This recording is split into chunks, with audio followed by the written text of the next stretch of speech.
C'est une petite commune, à la fois urbaine et rurale. On y apprécie le calme de la campagne et les commodités de la ville.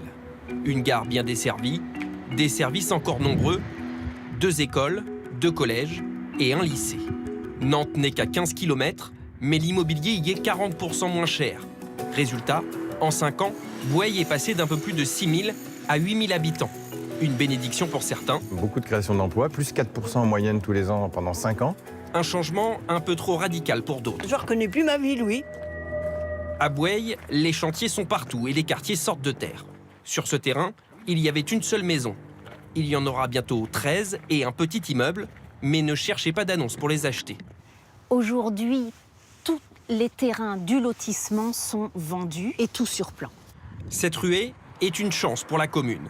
Plus d'habitants, c'est de nouvelles recettes fiscales en période de restriction budgétaire. Ça a été une façon pour la commune, ces dernières années, de faire face aux baisses de dotation de l'État qui ont été très fortes.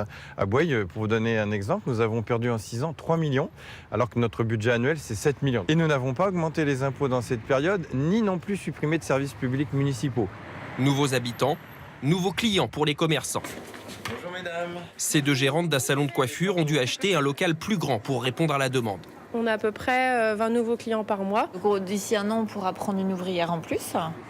Ce succès inespéré, il a pourtant fallu le freiner. Ici, 190 nouveaux logements devaient voir le jour. Leur livraison a été décalée d'1 an. Il faut que nous ayons la capacité d'accueillir correctement les nouvelles familles. Donc il ne faut pas effectivement qu'on mette la charrue avant les bœufs. Car la charrue déborde déjà. Béatrice prend sa voiture chaque matin pour se rendre à la gare. Et à chaque fois, c'est la même histoire. Pas de place sur le parking, ne reste plus que le trottoir. On court pour avoir le train et encore, si on trouve une place, quoi. 80% de la population travaille à Nantes. Pour y aller, l'autre option, c'est la voiture. Mais c'est encore pire. 1/4 d'heure en pleine journée, 3 fois plus aux heures de pointe. La ville s'agrandit et se sent un peu à l'étroit.